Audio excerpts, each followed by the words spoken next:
이 금요 심야 기도회 가운데 우리는 하나님의 도구라는 제목으로 말씀 가운데 하나님의 은혜를 나누기를 소망합니다. 작년에 11월에 개봉했던 영화 중에 서울의 봄이라는 영화가 있습니다. 1979년 12월 12일 수도 서울 군사 반란이 발생한 그날에 대한 내용을 담고 있는 영화입니다. 이 영화를 보면 군대를 이끌고 있는 사령관이 정부의 반란을 일으키고 국군을 자신의 입맛에 맞게 반란군으로 사용하는 모습을 담고 있습니다. 이 영화를 보면서 인상 깊었던 장면 중에 하나는 국경을 지키는 군대가 여러 사령관의 의견으로 인해서 적군을 바라보지 아니하고 우리나라 수도로 진군하는 장면입니다. 그리고 그 앞을 가로막는 같은 나라 군인들의 모습입니다. 한 나라를 지키는 한 군대였지만 누군가의 이익을 위해서 적군이 되고 반란을 일으키는 모습입니다. 가장 가슴 아픈 장면이기도 합니다. 이처럼 누군가는 자신들의 이익을 위해 어떠한 것도 신경 쓰지 않고 법도 거스르고 나아가는 모습을 보여줍니다. 그럼에도 그것을 지키기 위해서 또 자신의 생명을 헌신하는 사람들의 모습이 있습니다. 우리가 읽은 열왕기서 말씀을 보면 국가의 어떠한 권력에 대한 변화가 계속해서 일어나고 있습니다. 남과 북으로 분단된 이스라엘에서 일어나는 정권의 교체, 그리고 왕들의 통치, 그리고 그 왕들의 죄악들, 그리고 그 왕들 중에 소수의 왕들은 하나님의 말씀을 따르는 순종하는 모습을 보여주고 있습니다. 열왕기서에 나와 있는 그 한 나라, 한 왕의 그 권력은 물 흘러가듯 계속해서 지속되지 않습니다. 계속되는 암살의 위기와 그리고 계속되는 음모들, 여러 가지 물리적인 힘을 동원하여 정권이 뺏기고 빼앗기고 이러한 이야기들을 보여주고 있습니다. 가족일지라도 이러한 권력 다툼을 피할 수 없었습니다. 그러나 이 악한 모습을 가지고 있음에도 이 이스라엘, 북이스라엘과 남유다는 하나님의 통치 아래 살아가는 하나님의 나라, 하나님의 자녀였습니다. 그 가운데 선지자들이 있었고 그 가운데 하나님의 말씀을 듣고 순종하며 나아가는 하나님 나라 백성들이 있었습니다. 때로는 무질서하게 돌아가는 것 같고 하나님이 어떻게 이 나라를 이 왕들을 통하여서 다스리게 하셨나 생각이 들 때도 있지만 하나님은 언제나 하나님의 때에 나타나셔서 선지자들을 통하여 그 땅 가운데 하나님의 뜻을 이루시는 모습이 이 열왕기서 말씀 가운데 나타나 있습니다. 오늘 말씀도 마찬가지입니다. 하나님이 들어 쓰신 사람은 하나님의 말씀에 순종할 때 하나님의 뜻을 이루며 나아갑니다. 특별히 오늘 말씀 가운데 나타나는 이 인물의 이름은 예후라고 하는 인물입니다. 이 사람은 마치 미친 사람 같다라고 이야기를 들을 정도로 저돌적이고 또 공격적으로 하나님의 말씀을 실천해 나가고 하나님의 예언을 성취해 나가고 있습니다. 하나님께서 예후를 세우실 때 하나님의 도구로 사용하시려고 하실 때 이미 이 악한 가문이 이스라엘을 다스리고 있었습니다. 많이 들어보셨을 텐데 아합이라고 하는 왕의 가문입니다. 아합 왕의 부인은 이세벨입니다. 이 아합 왕을 자신이 원하는 대로 휘둘러서 악한 정치를 하게 만든 사람 중에 한 사람이기도 합니다. 그리고 이 아합 왕의 아들 요람이 또 지금 현재 이스라엘을 다스리고 있었습니다. 예후라고 하는 사람은 선지자도 아니고 또 어떻게 보면 평범한 평민도 아니었습니다. 이 예후는 사자 같은 담력이 있었고 또 빼어난 지략, 결단력, 통솔력을 갖춘 군대의 장관이었습니다. 그렇다고 힘만 세고 싸움만 잘하는 것이 아니라 머리도 똑똑하여 문무를 겸비한 영웅이었다라고 이야기하기도 합니다. 이 예후는 하나님의 말씀을 성취하면서 하나님의 예언이 이 땅 가운데 어떻게 성취되는지를 우리에게 보여줍니다. 오늘 함께 예후의 말씀을 함께 읽으면서 또 이야기를 함께 나누면서 우리 또한 하나님이 사용하시는 도구, 나에게 맡겨주신 달란트와 나에게 맡겨주신 능력으로 하나님의 뜻을 이루어 나가는 하나님의 도구가 되자라는 마음으로 말씀을 묵상하고 기도하며 나가는 시간이 되기를 소망합니다. 생각만 해도 우리는 이 은혜가 되는 자리 가운데 모여 있습니다. 오늘 찬양을 하였듯이 하나님의 부르심 가운데 아무리 내가 작을지라도 우리는 이 자리에서 하나님의 은혜를 받으며 나아가고 있습니다. 찬양으로 시작하여 말씀을 듣고 기도하며 나가는 오늘 예배 시간 가운데 주님이 함께 하시는 그 시간이 되기를 소망합니다. 오늘 말씀 가운데 선지자 엘리사가 나타납니다. 이 엘리사는 자신의 제자 중 어린 청년을 데리고서 예후를 만나고 오라고 이야기를 합니다. 그에게 허리를 동이고 기름통을 메고 내가 만나라고 하는 곳에 가서 그 사람에게 기름을 부어 주어라 라고 이야기를 하시죠. 성경 말씀을 읽다 보면 이스라엘의 왕들에게 항상 선지자들이 기름을 부어주는 모습을 볼 수 있습니다. 이스라엘의 위대한 왕 다윗도 사무엘 선지자가 다윗이 어렸을 때 찾아가서 하나님이 이 자가 마음의 중심이 하나님께 합해하였다고 하면서 그에게 기름을 부어주시는 모습을 우리는 볼 수 있습니다. 기름을 붓는다는 행위는 그 나라의 왕으로 삼는다라는 말입니다. 그런데 은혜롭기만 한 것은 아닙니다. 위험한 상황에 처할 수도 있는 것입니다. 현재 왕이 없는 것이 아니라 이미 왕이 있고 또 특별히 악한 가문의 왕이 세워져 있는데 그 사람을 뒤로 하고 이제 이 새로운 사람이 왕이 될 것이라고 기름을 부은 것은 반역의 죄, 또 반란의 시작이 되기도 하기 때문입니다. 그래서 오늘 말씀 2절에서 3절 말씀을 보면 엘리사 선지자는 예후를 만나서 기름을 부을 제자에게 당부의 말을 하고 있습니다. 우리 2절에서 3절 말씀을 함께 읽어보도록 하겠습니다. 거기에 이르거든 님시의 손자 여호사밧의 아들 예후를 찾아 들어가서 그의 형제 중에서 일어나게 하고 그를 데리고 골방으로 들어가 기름병을 가지고 그의 머리에 부으며 이르기를 여호와의 말씀이 내가 내게 기름을 부어 이스라엘 왕으로 삼노라 하셨느니라 하고 곧 문을 열고 도망하되 지체하지 말지니라 하니. 아멘. 이 성경을 해석하고 이야기하는 학자들 중에 이 모습을 바라보면서 반란의 죄로 엮일 수 있으니 너는 아무도 보지 않는 골방에 가서 기름을 부어 주어라. 그리고 그 방을 나오는 즉시 도망하여라 라고 이야기했다고 이야기합니다. 이 제자들, 이 엘리사의 제자 또한 자신의 목숨을 건 명령을 지금 받은 것입니다. 내가 선생님 엘리사가 가라고 하는 곳으로 갈 텐데 그곳에서 잘못하면 반역죄인으로 붙잡혀 죽을 수도 있는 일이었습니다. 그럼에도 그 어린 제자는 엘리사의 말에 순종합니다. 그 일이 바로 하나님의 일이었기 때문입니다. 하나님의 말씀을 순종하는 주의 자녀였습니다. 하나님의 말씀을 따르는 자는 이와 같이 언제나 주의 말씀에 순종하며 나아가는 자가 되어야 하는 줄 믿습니다.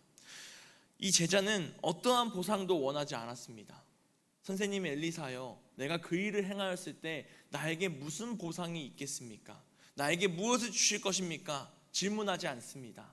그저 하나님의 말씀을 대언하는 선지자 엘리사가 가라고 하는 곳으로 기름통 하나 메고 간 것입니다. 그리고 군대 장관들 사이에서 예후 당신에게 말할 것이 있습니다 하였고 그를 골방으로 데리고 들어갔고 하나님의 말씀처럼 그에게 기름을 부었습니다. 그리고 이제 당신이 하나님의 말씀을 따라야 한다라고 하나님의 말씀을 그에게 전하고 있습니다. 우리 7절에서 10절 말씀 가운데 그 젊은 제자가 예후에게 전한 이야기가 담겨 있습니다. 우리 조금 길지라도 7절에서 10절 말씀을 한 목소리로 읽어보겠습니다. 너는 내 주 아합의 집을 치라. 내가 나의 종 곧 선지자들의 피와 여호와의 종들의 피를 이세벨에게 갚아주리라. 아합의 온 집이 멸망하리니 이스라엘 중에 매인자나 노인자나 아합에게 속한 모든 남자는 내가 다 멸절하되 아합의 집을 느밧의 아들 여로보암의 집과 같게 하며 또 아이야의 아들 바하사의 집과 같게 할지라. 이스라엘 지방에서 개들이 이세벨을 먹으리니 그를 장사할 사람이 없으리라 하셨느니라 하고 곧 문을 열고 도망하니라. 아멘. 오늘 이 말씀을 보면 예후 당신은 하나님의 말씀으로 아합의 집을 치라 라고 명령하고 있습니다. 앞에서 말씀드렸듯이 아합이 누구입니까? 하나님의 말씀에 거역하고 악한 행위를 멈추지 않았던 그 집안 전체를 벌하시겠다고 하시는 말씀입니다. 아합과 이세벨로 인해서 많은 하나님의 사람들, 선지자들, 하나님을 믿는 자들이 죽임을 당했으니 이세벨에게 그 피를 갚으시겠다는 하나님의 예언이 담겨 있습니다. 아합과 이세벨에게서 끝나는 것이 아닙니다. 그들에게 속한 모든 사람에게 하나님의 심판이 임하여 남자들이 다 멸절될 것이다 라고 하나님께서 말씀하고 계십니다. 이세벨은 개들에게 먹힐 것이다 라고 말씀하고 계시죠. 어떻게 보면 이 끔찍한 심판의 예언이 이 예후를 통해서 아합의 가문에 임할 것입니다. 말로만 끝나는 것이 아니라 하나님의 말씀은 언젠가 하나님의 때에 성취되는 줄 믿습니다. 그 말씀이 축복의 말씀이든 그 말씀이 때로는 심판의 말씀이든 우리에게 찾아오는 하나님의 말씀이 성취될 것을 믿으며 때로는 두려움으로 또 때로는 기쁨으로 경외하며 나아가는 우리가 되기를 소망합니다. 이 말을 하고 제자는 엘리사의 이야기와 같이 문을 열고 도망쳤습니다. 자신의 사명을 다 행한 것이죠. 이제는 그 사명이 예후에게 넘어가는 것입니다. 하나님의 말씀을 실천할 자가 예후가 되었습니다. 지금 잠시 가지고 계신 성경을 눈으로 잠깐 훑어보시면 성경에 소주제들이 담겨 있을 겁니다. 다른 색글씨로 분단마다 주제가 적혀 있을 것인데 슬쩍 눈으로 살펴보면 이스라엘 왕 요람이 살해되다, 이세벨 왕후가 살해되다, 아합의 아들들이 살해되다, 유다 왕 아하시야가 살해되다. 이와 같이 쭉쭉쭉 그 말씀의 요약 주제들이 나타나 있습니다. 어떻습니까? 다 누군가의 죽음에 대해서 이야기하고 있습니다. 이 모든 사람이 다 악독을 행한 죄인들이었다는 것입니다. 예언은 한 명씩 하나님의 말씀을 실천해 나갑니다. 어떻게 보면 지금까지 말씀을 나와 있던 하나님이 사용하신 사람들과는 조금 다른 모습일 수도 있습니다. 어떠한 선지자들, 싸움은 하지 않지만 하나님의 말씀으로 우상 숭배자들을 물리치고 바알 선지자들과 싸워 이기고 하나님의 말씀을 선포하는 것에서 끝났던 선지자들의 모습과는 조금 다르게 실천하면서 순종하면서 직접 몸으로 나가 싸우면서 피를 보면서 하나님의 말씀을 성취해 나가는 예후의 모습입니다. 제가 어렸을 때 대학교에 입학하려고 성경고사를 준비할 때 이 예후라는 사람의 이름을 보면서 그때는 성경을 자세히 읽지도 않았지만 그 성경 문제를 풀면서 굉장히 멋있는 사람 같다라는 생각을 어린 나이에 하기도 했었습니다. 이처럼 직선적으로 공격적으로 하나님의 말씀을 따르는 사람이었습니다. 그 전까지는 아합 왕의 안에서 군사를 이끄는 군대 장관으로 있었지만 하나님의 말씀을 가지고 하나님의 예언의 말씀을 듣고 나서 저돌적으로 하나님의 말씀을 행하는 사람이 바로 예후였습니다. 요람 왕을 칠 때에도 예후는 거침없이 그에게 달려갔습니다. 예후가 달려오는 것을 보고 앞서 말씀드린 것처럼 사람들이 미친 사람처럼 병거를 몰고 오고 있습니다 라고 말합니다. 그의 모습이 얼마나 저돌적이었는지를 이야기해주는 모습입니다. 그리고 이 요람 왕이 예후를 맞이하러 와서 평안하느냐라고 이야기하였을 때 이 예후는 너의 어머니 이세벨의 음행과 술수가 이렇게 많으니 어찌 평안할 수 있겠느냐라고 맞받아치면서 그 자리에서 뒤돌아 도망가는 요람 왕에게 화살을 쏴 죽입니다. 열왕기상 21장 19절 말씀 가운데에는 이렇게 기록되어 있습니다. 함께 읽어보시겠습니다. 너는 그에게 말하여 이르기를 여호와의 말씀이 내가 죽이고 또 빼앗았느냐고 하셨다 하고 또 그에게 이르기를 여호와의 말씀이 개들이 나봇의 피를 핥은 곳에서 개들이 내 피 곧 내 몸의 피도 핥으리라 하였다 하라. 아멘.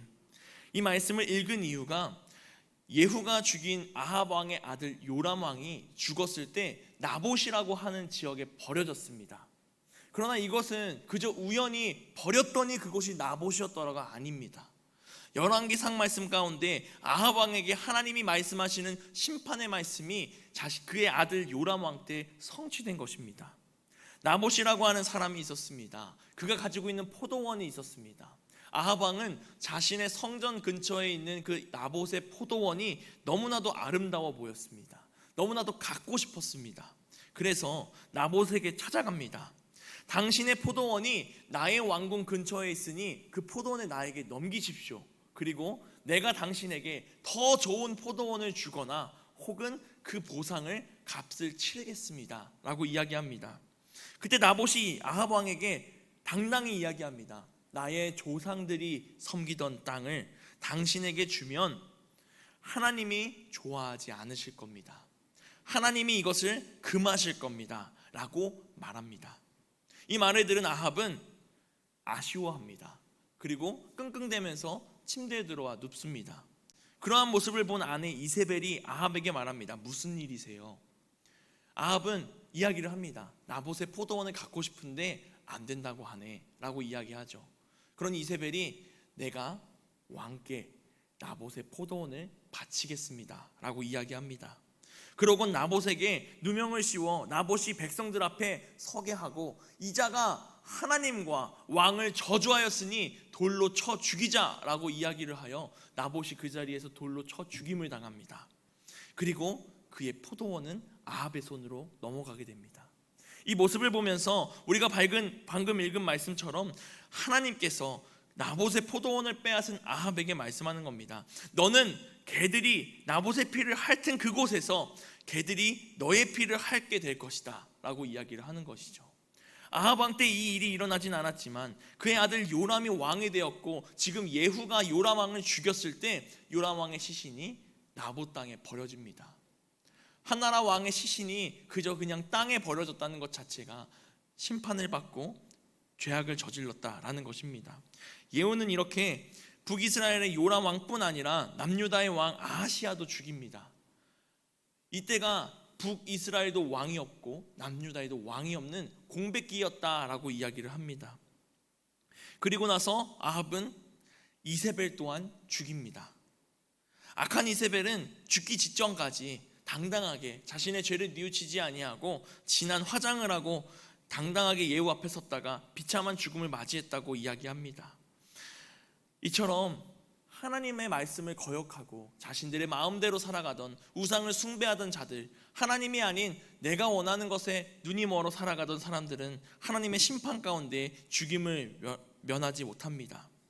예후는 여기서 멈추지 않고 아합 왕의 아들들을 죽이고 아하시아의 형제들을 진멸합니다. 그리고 바알 숭배자들까지 다 멸절시킵니다.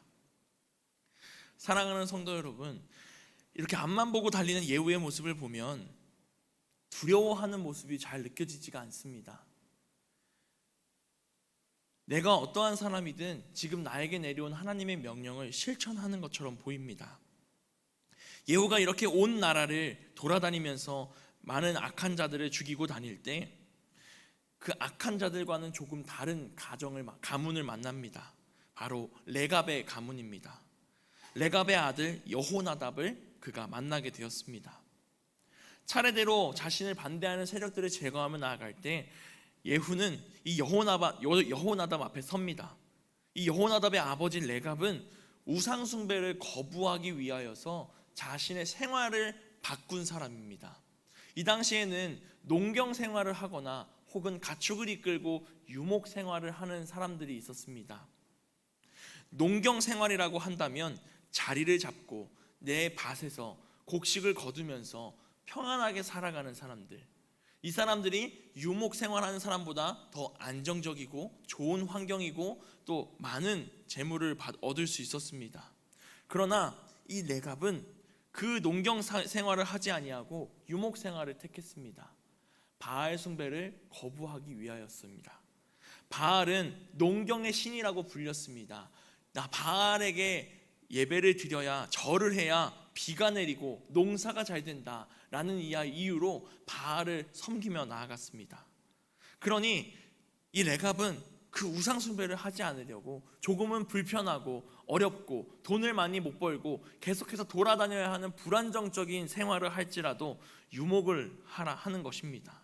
그의 자녀들은 자신의 아버지의 뜻을 따라 200년 정도 가까이 경건하게 유목 생활을 하며 살았다고 기록되어 있습니다. 이 경건한 생활을 위해 이들은 포도주를 마시지 않았고 힘든 유목 생활을 계속해서 유지했던 것입니다.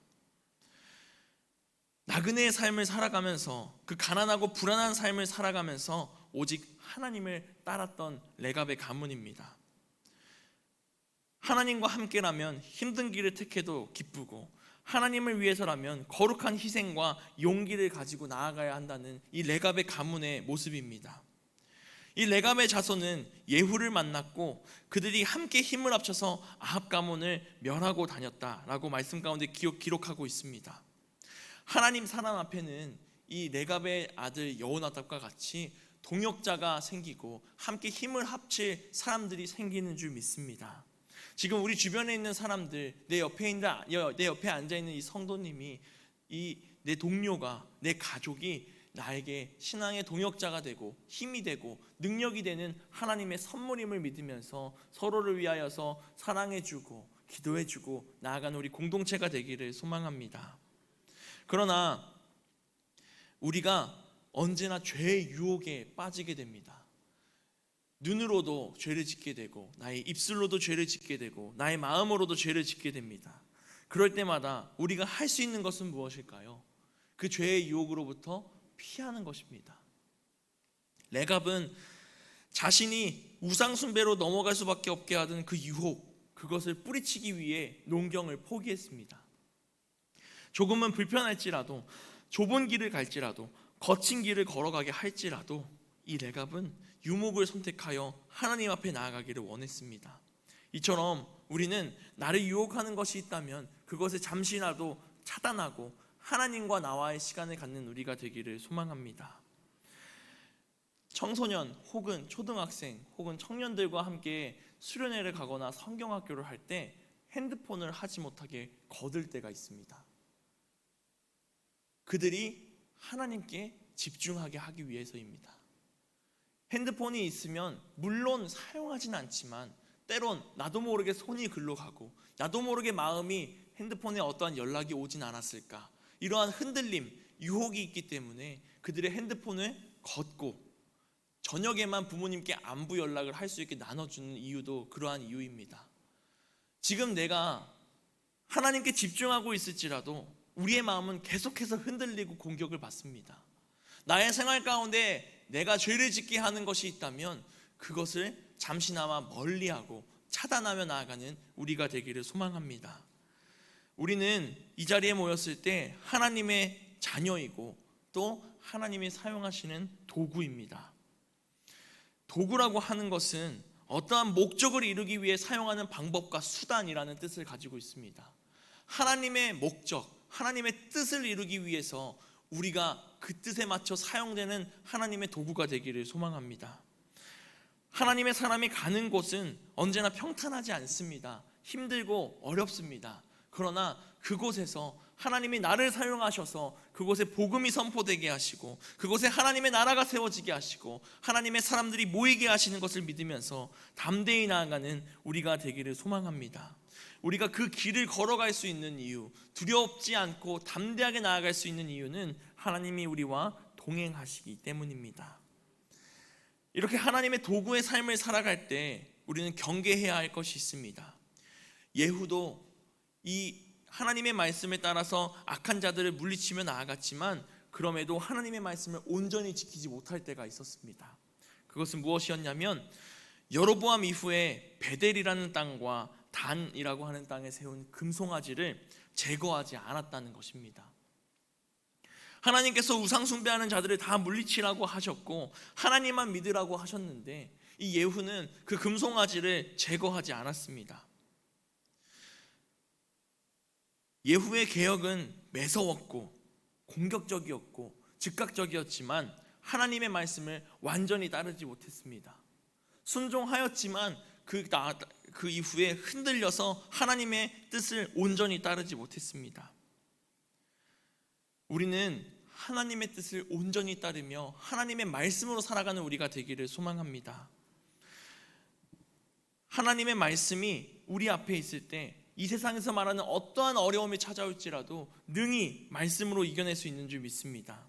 그러나 때로는 우리가 당장에 눈앞에 보이는 나에게 찾아오는 이익과 또 나를 공격하는 어려움 때문에 하나님의 말씀 중심이 아니라 나의 생각대로 이 세상의 이치라고 하는 것대로 살아갈 때가 있습니다. 그럴 때마다 다시금 하나님 앞으로 돌아와서 우리의 삶을 바로잡고 하나님의 말씀으로 무장하여 항상 주시는 그 은혜 가운데 살아가는 우리가 되기를 소망합니다. 우리는 하나님의 도구입니다.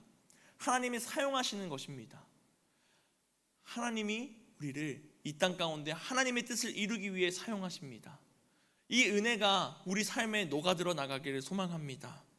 한 나라를 지키기 위해 군인들이 있듯이 하나님의 나라를 지키기 위해 우리가 하나님 나라 군사가 되어 나아가고, 누군가에게 영혼 구원을 하시기 위하여 우리를 축복의 통로로 사용하시기도 하고, 하나님께 예배를 드리며 나아갈 때 나의 마음의 문을 열어 하나님의 말씀을 듣게 하시는 여러 가지 모양, 여러 가지 형태의 도구로 우리를 사용하십니다. 그리고 우리에게 주시는 사명이 있고 우리에게 주시는 달란트가 있습니다. 그 달란트가 비록 사람들 눈에 보이지 않는 달란트라고 할지라도 하나님께 귀히 쓰이고 하나님 나라를 이루어가는 소중한 것임을 믿으며 하나님 앞에 감사함으로 나아가는 우리가 되기를 소망합니다. 하나님은 지금 이 시간에도 또 내일 그리고 모레에도 언제나 우리에게 매일같이 은혜를 부어주시는 줄 믿습니다. 이 은혜 가운데 우리가 기쁨으로 나아가는 우리, 또 두려움 없이 나아가는 우리가 되기를 소망합니다. 기도하겠습니다. 사랑하는 하나님, 오늘 우리 가운데 주의 말씀을 허락하시고 또 주님의 은혜를 허락하여 주시니 감사합니다.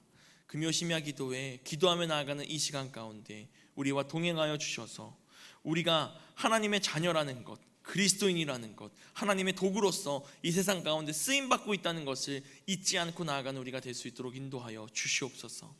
하나님의 말씀을 따르는 선지자들과 같이 주의 군사들이 되어 하나님의 말씀으로 살아가는 우리가 될 수 있도록 인도하여 주시옵소서. 예수님의 이름으로 기도했습니다. 아멘.